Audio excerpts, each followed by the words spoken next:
سورہ ابراہیم کی آیت نمبر 5 ہے۔ اللہ نے اس کلام میں اپنے حبیب سے مخاطب ہے، سرکار دو جہاں سے اللہ بات کر رہا ہے۔ اللہ حکم دے رہا ہے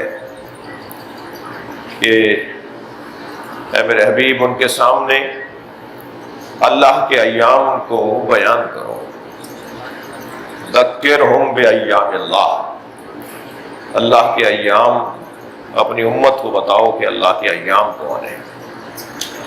میرا اور آپ کا تو دن ہوتا ہے اس لیے کہ ہماری عمر ہوتی ہے، ہم دنیا میں آئے ہیں اور ہمیں دنیا سے جانا ہے۔ اس بچے سے پوچھو تمہاری عمر کتنی ہے تو یہ جو اپنی عمر بتائے گا اس کا تعلق اس کے ایام سے ہے، اس کے دنوں سے ہے۔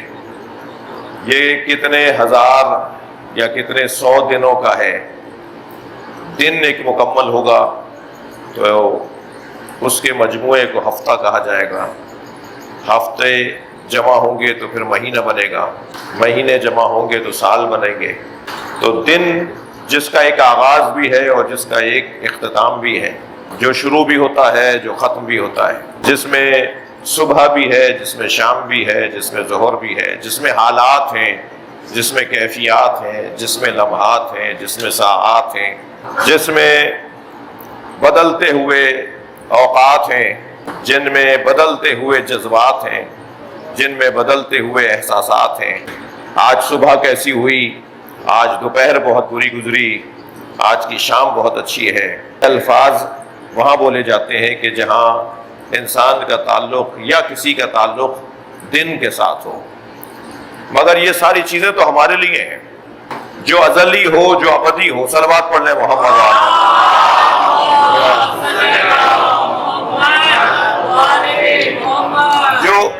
جو لم یلد ہو ولم یولد ہو، نہ جس کا باپ کوئی ہے نہ جس کا کوئی بیٹا ہے، جس کے ہاں دنیا میں آنا اور دنیا سے جانا تصور ہی نہ کیا جا سکے، جس کے بارے میں حتیٰ یہ تصور کرنا مولا علی کی تعلیم کے خلاف ہے۔ علی منع کر رہے ہیں کہ خبردار اللہ کے لیے یہ مت کو کہا کرو کہ اللہ آیا اور اللہ گیا۔ اللہ آنے اور اللہ کے آتا وہ ہے کہ جو نہ ہو،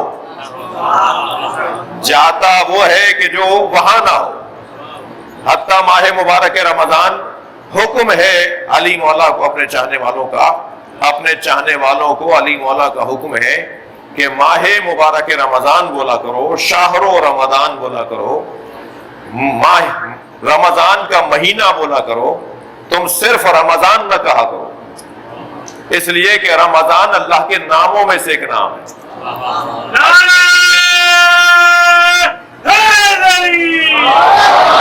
اگر امام زمانہ بلند ترین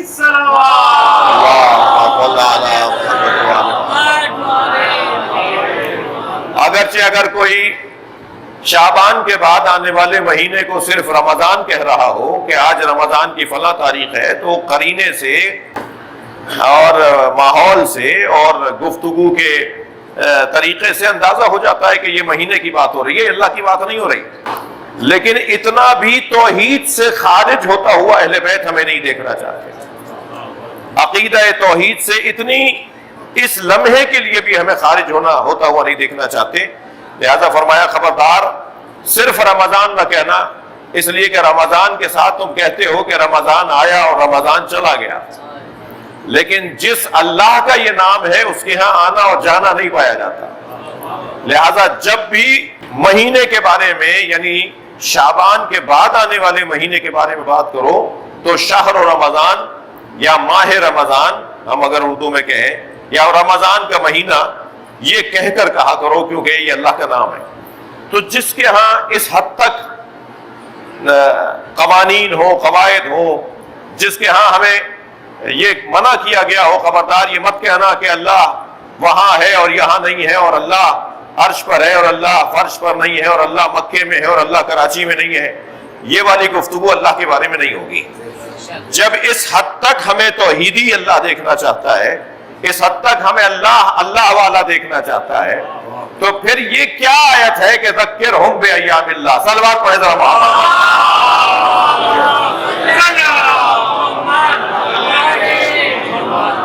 اللہ کے ایام کا کیا مطلب ہے؟ اللہ کے دنوں کا کیا مطلب ہے؟ ہفتہ، اتوار، پیر، منگل، بدھ، ہمارے تو دن یہ ہے. بھائی آج کون سا دن ہے؟ فوراً بچہ بتا دے گا آج کون سا دن ہے. جی کراچی میں کتنے دنوں سے ہو یہ تعداد بھی بتا دے گا. تو ہمارے تو دن ہیں، مگر اللہ کے دنوں کا کیا مطلب ہے؟ عزیزان گرامی، پہلے تو بات یہ ذہن میں میرے کم سن ساتھیوں کے رہے کہ ہمارا دن تو اچھا اور برا ہوتا ہے. ہمارا دن تو صبح شام میں تبدیل ہوتا ہے. ہمارے دن میں تو رات اور سورج کو گہن لگ کر دن ڈوبا ڈوبا سا لگتا ہے. مگر جس اللہ کے بارے میں اس لفظ کو استعمال کیا گیا ہے اس کے ایام اوقات یومیہ کا مجموعہ نہیں کہلائیں گے. مجموعہ اوقات یومیہ کو دن نہیں کہا جائے گا اس کے لیے. اللہ کے دن یعنی جس دن اس کا ذکر مضبوطی کے ساتھ کیا جائے وہ اللہ کا دن ہے. میں لفظوں کو بہتر کرتا ہوں. اللہ کا دن وہ ہوتا ہے کہ جسے غروب نہیں ہے. اللہ کا دن وہ ہوتا ہے کہ جس دن کو کبھی گہن نہیں لگتا. اللہ کا دن کبھی ڈھلتا نہیں ہے. اللہ کا دن کبھی برا نہیں ہوتا. وہ کون ہے، وہ کیا ہے، وہ کون ہے جنہیں اللہ نے اپنا دن کہا ہے؟ اور ایک دن بھی نہیں، 2 دن بھی نہیں، 3 دن بھی نہیں، ایام 3 سے زیادہ. عزیزان گرامی، اللہ کے ایام سے مراد ائمہ اہل بیت. اے میرے حبیب تم اللہ کے دنوں کو دہراؤ کہ اللہ کے دن کیسے ہیں. اللہ کے پہلے دن کو محمد مصطفیٰ کہا جاتا ہے.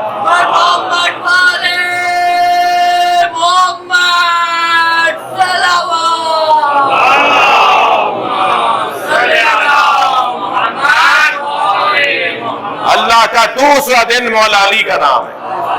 اللہ کا تیسرا دن امام حسن کا نام ہے. حسین اللہ کے دن کا نام ہے. بتائیے اب اللہ کی معرفت جن کے ساتھ جڑی ہوئی ہو اور اللہ کی توحید کی حیات جن کے ساتھ جڑی ہوئی ہو وہی اللہ کے دن ہے. اب جتنا ذکر، اچھا یہاں نبی مکرم کو اللہ نے کیوں خلق کیا؟ کنتو کنزن مخفیہ، میں چھپا ہوا خزانہ تھا. جی گویا اللہ کا دن ابھی نکلا ہی نہیں تھا. اللہ کا دن نکلے گا تو اللہ پہچانا جائے گا. میں چھپا ہوا خزانہ تھا، میں نے چاہا کہ میں پہچانا جاؤں. فخلقتک یا محمد، اے محمد میں نے تمہیں خلق ہی اس لیے کیا ہے کہ میں پہچانا جاؤں. اب یعنی نبی کے ذریعے سے، اللہ کے دن کے ذریعے سے اللہ پہچانا جائے گا. تو جس کے ذریعے سے اللہ پہچانا جاتا ہے، جس ذریعے سے اللہ کی معرفت ہوتی ہے، اس ذریعے کا پہلا عنوان نبی کی ذات. اب یہ ائمہ اہل بیت، یہ پنجتن، یہ چہارہ معصومین گویا اللہ کی معرفت کا ذریعہ ہے. لہذا قرآن نے انہیں اپنا دن کہا ہے. اللہ نے انہیں اپنا دن کہا ہے. یہ اللہ کے دن ہے. ان کی وجہ سے اللہ کی معرفت ہے، ان کی وجہ سے اللہ کی عبادت ہے. ان صحابہ کرام جمع ہو کر مولا علی کے سامنے آ گئے اور آ کر کہا لقد ذکرتنی صلاۃ محمد، اے علی آج آپ نے محمد کی نماز یاد دلا دی.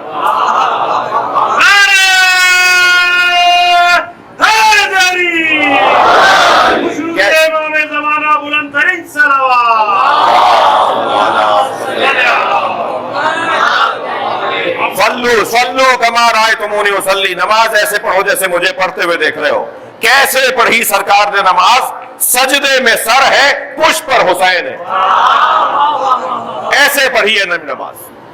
سجدہ اللہ کا ہے محبت حسین کے ساتھ. اللہ کو اپنا سجدہ پسند نہیں ہے جس دل میں حسین نہ بستا ہو. جس دل میں اہل بیت کی محبت نہ ہو اس دل والے کیا سجدہ اللہ کو پسند ہی نہیں ہے. ہاں وہ سجدہ معراج پاتا ہے کہ جس سجدے کے کرنے والے کے دل کا حاکم علی اور حسین ہوتے ہیں.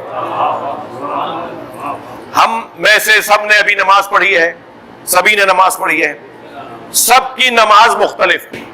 جماعت ایک ہی تھی، ایک ہی ساتھ پڑھی، ایک ہی صف میں کھڑے ہو کے پڑھی، مگر ہم سب کی نمازیں مختلف ہیں، کسی کی نماز کسی جیسی نہیں ہے۔ جتنے بھی لوگ ہیں نا اس وقت نماز میں تھے، ان سب کی مختلف نمازیں ہیں۔ کیوں؟ اس لیے کہ ہر ایک کی نماز، توجہ چاہوں گا، ہر ایک کی نماز بے قدر حب علی ہے۔ ترازو کے ایک پلڑے میں علی مولا کی محبت، تھکے ہوئے تو نہیں ہے، ترازو کے ایک پلڑے میں علی مولا کی محبت ہمارے اعمال کے ترازو میں، ترازو کے دوسرے پلڑے میں ہماری نماز سنگین ہو جاتی ہے جب علی کی محبت سنگین ہو۔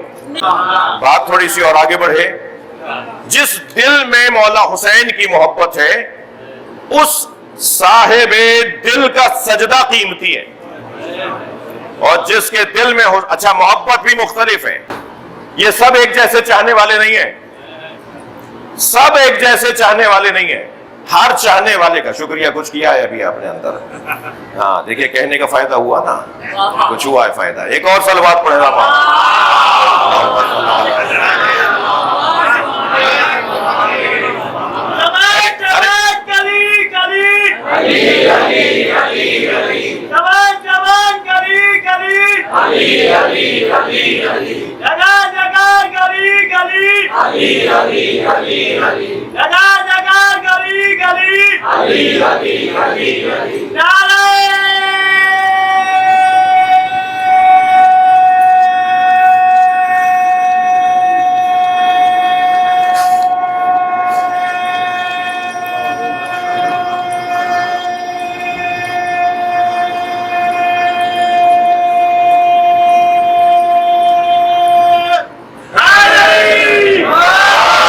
بلند صلوات۔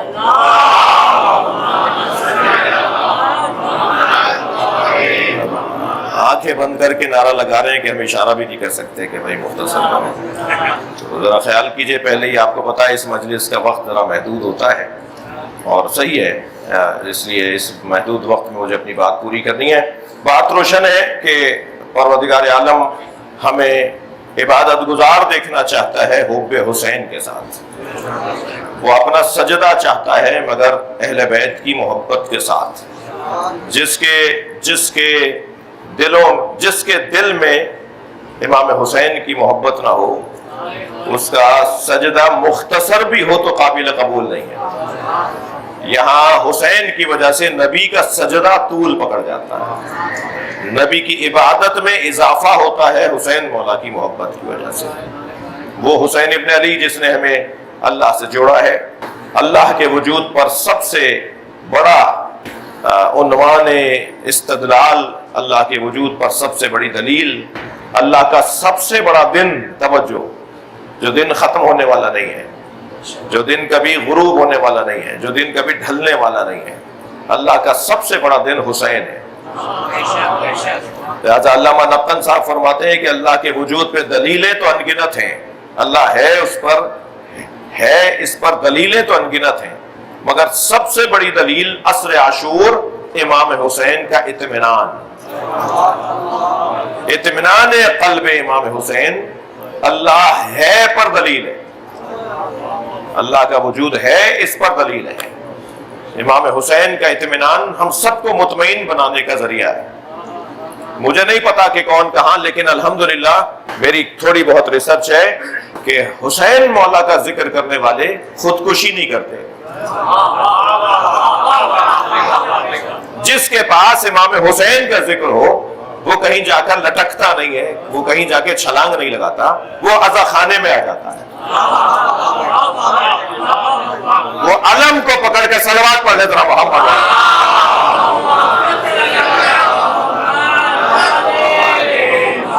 اپنا دکھڑا سنا دیتا ہے، اپنا غم بیان کر دیتا ہے، اپنی پریشانیوں کو مولا عباس کے سامنے بیان کر دیتا ہے، اور اسے یقین ہوتا ہے کہ میں جس دروازے پر آیا ہوں اس دروازے پر آنے سے غم ٹلتے۔ میں بس ایک جملہ ضرور کہوں گا کہ غمی اور خوشی سوچ کا نتیجہ ہے۔ بعض لوگوں کو ایک ہی چیز میں غم ہو رہا ہوتا ہے، کچھ لوگوں کو اسی چیز میں خوشی ہو رہی ہوتی ہے، ایسا یہ ہے یا نہیں؟ کسی کو ایک اسی چیز میں غم محسوس ہو رہا ہوتا ہے، وہ رو رہا ہوتا ہے اسی چیز پر، اور اسی چیز پر کوئی ہنس رہا ہوتا ہے اور شادیاں بجا رہا ہوتا ہے۔ اس کا مطلب یہ ہے کہ غم اور خوشی نسبی ہے، ذاتی نہیں ہے۔ غمی خوشی ذاتی نہیں ہے، نسبتاً اس کے لیے وہ خوشی ہے، اس کے لیے وہ غمی ہے۔ ایک ہی چیز، کسی کی شادی میں کوئی رو رہا ہوتا ہے تو کوئی ہنس رہا ہوتا ہے، کسی کے جنازے پر کوئی رو رہا ہوتا ہے تو کوئی ہنس رہا ہوتا ہے۔ تو یہ جو رونا، ہنسنا، یہ خوشی، غمی، یہ سوچ کا عنوان ہے، سوچ ہے یہ کہ بس سوچنے سے اگر غم کی سوچ ہے تو وہ غم کہلائے گا، خوشی کی سوچ ہے تو وہ خوشی کہلائے گی، ایسا ہی ہے۔ یہ جو غموں میں حوصلہ دینے والا ذکر ہے، وہ وہی ذکر ہے جو غموں میں کبھی پریشان نہیں ہوئے، یعنی پریشانیوں نے کبھی انہیں پریشان نہیں کیا۔ ایک صاحب کہنے لگے خود مشکل کشا، تم مشکل کشا کہتے ہو تو خود تو بہت پریشان تھے۔ تو میں نے کہا جی بتاؤ کہاں پریشان تھے؟ انہیں تو پریشانیوں میں سجدے یاد آ رہے تھے، انہیں تو پریشانیوں میں اللہ کا ذکر یاد آ رہا تھا، وہ تو پریشانیوں میں اتنے مطمئن نظر آ رہے تھے کہ ان کے چہرے کا رنگ سرخ ہوتا چلا جا رہا تھا۔ چہرہ بتاتا ہے یہ پریشان ہے یا مطمئن ہے۔ امام حسین کا ذکر پریشانیوں میں اطمینان عطا کرتا ہے۔ فرمایا میرے مولا رضا نے، ابن شبیب، اے فرزند شبیب، جب غم دنیا تمہیں گھیرنے لگے تو غم دنیا میں نہ رونا، فق للحسین، میرے جد حسین پہ رو لینا، میرے جد حسین پہ رونے سے تمہاری پریشانیاں دور ہو جائیں گی۔ عجیب غم ہے جو اطمینان دلواتا ہے، عجیب غم ہے، عجیب گریہ ہے جو سکون عطا کرتا ہے۔